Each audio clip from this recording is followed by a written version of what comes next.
मैंने ताकत मांगी और भगवान ने मुझे मजबूत बनाने के लिए कठिनाइयां दी। मैंने बुद्धि मांगी और भगवान ने मुझे सीखने और सॉल्व करने के लिए प्रॉब्लम्स दी।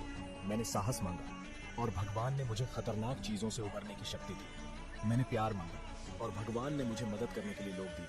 मैंने फेवर्स मांगा और भगवान ने मुझे अपॉर्चुनिटीज दी।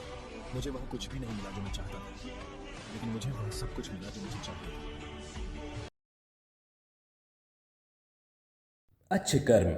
बालाजी कहते हैं अच्छे कर्म करने के बावजूद भी लोग केवल आपकी बुराइयां ही याद रखेंगे। इसलिए लोग क्या कहते हैं इस पर ध्यान मत दो, तुम अपना कर्म करते रहो। जिसने मन को जीत लिया है उसने पहले ही परमात्मा को प्राप्त कर लिया है, क्योंकि उसने शांति प्राप्त कर ली है। ऐसे मनुष्य के लिए सुख दुख, सर्दी गर्मी और मान अपमान एक से हैं। सफलता जिस ताले में बंद रहती है वह दो चाबियों से खुलती है, एक कठिन परिश्रम और दूसरा दृढ़ संकल्प। बालाजी कहते हैं मैं भूतकाल, वर्तमान और भविष्य काल के सभी जीवों को जानता हूं, लेकिन वास्तविकता में मुझे कोई नहीं जानता है। जो दान कर्तव्य समझकर बिना किसी संकोच के किसी जरूरतमंद व्यक्ति को दिया जाए वह सात्विक को माना जाता है। जो पुरुष सुख तथा दुख में विचलित नहीं होता और इस दोनों में संभव रहता है वह निश्चित रूप से मुक्ति के योग्य है। कर्म वह फसल है जिसे इंसान को हर हाल में काटना ही पड़ता है। इसलिए हमेशा अच्छे कर्म की फसल अच्छी हो। ना तो ये शरीर तुम्हारा है और ना ही तुम इस शरीर के मालिक हो। यह शरीर 5 तत्वों से बना हुआ है, आग, जल, वायु, पृथ्वी और आकाश। एक दिन यह शरीर इन्हीं 5 तत्वों में विलीन हो जाएगा। मनुष्य का मन इंद्रियों के चक्रव्यूह के कारण भ्रमित रहता है, जो वासना, लालच, आलस्य जैसी बुरी आदतों से ग्रस्त हो जाता है। इसलिए मनुष्य का अपने मन एवं आत्मा पर पूर्ण नियंत्रण होना चाहिए। मनुष्य को अपने धर्म के अनुसार कर्म करना चाहिए, जैसे विद्यार्थी का धर्म विद्या प्राप्त करना, सैनिक का धर्म देश की रक्षा करना आदि। जिस मानव का जो कर्तव्य है उसे वह कर्तव्य पूर्ण करना चाहिए। मैं सभी प्राणियों को एक समान रूप से देखता हूं। मेरे लिए ना कोई कम प्रिय है ना ही ज्यादा, लेकिन जो मनुष्य मेरी प्रेम पूर्वक आराधना करते हैं वो मेरे भीतर रहते हैं और मैं उनके जीवन में आता हूं। तुम्हारा क्या गया जो तुम रोते हो? तुम क्या लाए थे जो तुमने खो दिया? तुमने क्या पैदा किया था जो नष्ट हो गया? तुमने जो लिया यहीं से लिया, जो दिया यहीं पर दिया। जो आज तुम्हारा है कल किसी और का होगा, क्योंकि परिवर्तन ही संसार का नियम है। जो मनुष्य जिस प्रकार से बालाजी का स्मरण करता है उसी के अनुसार ईश्वर उसे फल देते हैं। कंस ने श्री कृष्ण को सदैव मृत्यु के लिए स्मरण किया तो श्री कृष्ण ने भी कंस को मृत्यु प्रदान की। परमात्मा को उसी रोग में स्मरण करना चाहिए जिस रूप में मानव उन्हें पाना चाहता है। क्रोध से भ्रम पैदा होता है, धर्म से वृद्धि वर्ग होती है। जब बुद्धि व्यर्ग होती है तब व्यर्ग नष्ट हो जाता है। जब तक नष्ट होता है तब व्यक्ति का पतन हो जाता है। अपने आप को ईश्वर के प्रति समर्पित कर दो, यही सबसे बड़ा सहारा है। जो कोई भी इस सहारे को पहचान जाएगा वह डर, चिंता और दुखों से आजाद रहता है। मनुष्य को अपने कर्मों के संभावित परिणामों से प्राप्त होने वाली विजय या पराजय, लाभ या हानि, प्रसन्नता या दुआ, वित्त इत्यादि के बारे में सोचकर चिंता से ग्रसित नहीं होना चाहिए। तुम क्यों व्यर्थ में चिंता करते हो? तुम क्यों भयभीत हो? कौन तुम्हें मार सकता है? आत्मा न कभी जन्म लेती है और न ही इसे कोई मार सकता है।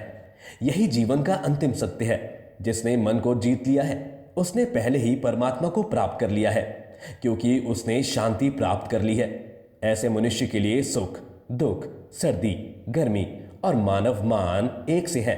श्रेष्ठ पुरुष को सदैव अपने पद और गरिमा के अनुरूप कार्य करने चाहिए, क्योंकि श्रेष्ठ पुरुष जैसा व्यवहार करेंगे तो इन्हीं आदतों के अनुरूप सामान्य पुरुष भी वैसा ही व्यवहार करेंगे।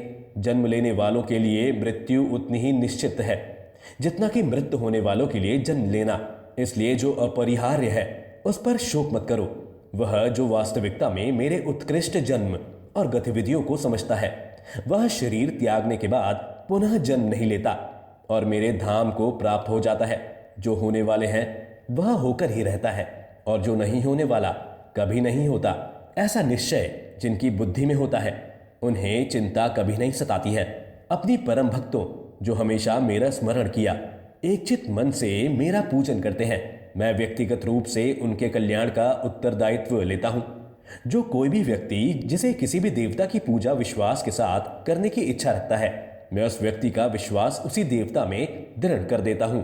वह व्यक्ति जो अपनी मृत्यु के समय मुझे याद करते हुए अपना शरीर त्याग करता है, वह मेरे धाम को प्राप्त होता है। और इसमें कोई संशय नहीं है, मनुष्य को परिणाम की चिंता किए बिना लोग लालच, बिना स्वार्थ और निष्पक्ष होकर अपने कर्तव्यों का पालन करना चाहिए। जिस तरह प्रकाश की ज्योति अंधेरे में चमकती है, ठीक उसी प्रकार सत्य भी चमकता है। इसलिए हमेशा सत्य की राह पर चलना चाहिए, जिसमें मनुष्य के अंदर ज्ञान की कमी और ईश्वर में श्रद्धा नहीं होती। वो मनुष्य जीवन में कभी भी आनंद और सफलता को प्राप्त नहीं कर पाता। जब जब इस धरती पर अहंकार और आधार बढ़ेगा, तो उसका विनाश कर धर्म की पुनः स्थापना करने हेतु मैं अवश्य अवतार लेता रहूंगा। जो लोग भक्ति में श्रद्धा नहीं रखते, वो मुझे नहीं पा सकते। आप तो इस दुनिया में जन्म मृत्यु के रास्ते पर वापस आते रहते हैं। मैं धरती की मधुर सुगंध हूं, मैं अग्नि की ऊष्मा हूं, सभी जीवित प्राणियों का जीवन और सन्यासियों का आत्मसंयम भी मैं ही हूं। वह जो सभी इच्छाएं त्याग देता है और मेरा ही लालसा और भावना से मुक्त हो जाता है, उसे शांति प्राप्त होती है। मेरे लिए न कोई कहने देना प्रिय, किंतु जो है भक्ति के साथ मेरी पूजा करते हैं, वो मेरे साथ है और मैं भी उनके साथ। मनुष्य को जीवन की चुनौतियों से भागना नहीं चाहिए और ना ही भाग्य और ईश्वर की इच्छा जैसे बहानों का प्रयोग करना चाहिए। धरती पर जिस प्रकार मौसम में बदलाव आता है, उसी प्रकार जीवन में भी सुख आता जाता रहता है। लोग आपकी अपमान के बारे में हमेशा बात करेंगे। सम्मानित के लिए अपमान मृत्यु से भी बदतर है। आत्मज्ञान की तलवार से अपने हृदय में अज्ञान के संदेह को काटकर अलग कर दो।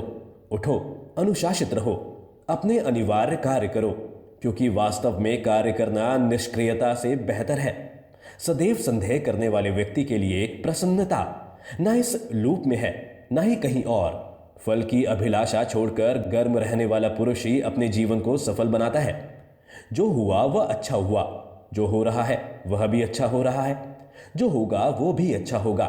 मेरा छोटा बड़ा, अपना पराया मन से मिटा दो, फिर सब तुम्हारा है और तुम सबके हो। मन की गतिविधियों, होश, विश्वास और भावनाओं के माध्यम से भगवान की शक्ति सदा तुम्हारे साथ है। कर्म के बिना फल की अभिलाषा करना व्यक्ति की सबसे बड़ी मूर्खता है। यह सृष्टि क्रम के क्षेत्र में बिना कर्म किए यहाँ कुछ भी हासिल नहीं हो सकता। जो मन को नियंत्रित नहीं करते, उनके लिए बहुत शत्रु समान कार्य करता है। जो दान बिना सरकार की कुपात्र को दिया जाता है, वह तमस्तान कहलाता है। प्रबुद्ध व्यक्ति के लिए गंदगी का ढेर, पत्थर और सोना सभी समान है। घर मुझे बांधता नहीं, क्योंकि मुझे गर्व के प्रतिफल की कोई इच्छा नहीं। जिस प्रकार अग्नि स्वर्ण को परखती है, उसी प्रकार संकट वीर पुरुषों को समय से पहले और भाग्य से अधिक कभी किसी को कुछ नहीं मिलता है। नंद के 3 द्वार होते हैं, वासना, क्रोध और लालच। परमात्मा को प्राप्त के इच्छुक ब्रह्मचार्य का पालन करते हैं। एक जानबान व्यक्ति कभी भी काम सुख में आनंद नहीं लेता। कोई भी इंसान जन्म से नहीं, बल्कि अपने कर्मों से महान बनता है। जय श्री बालाजी।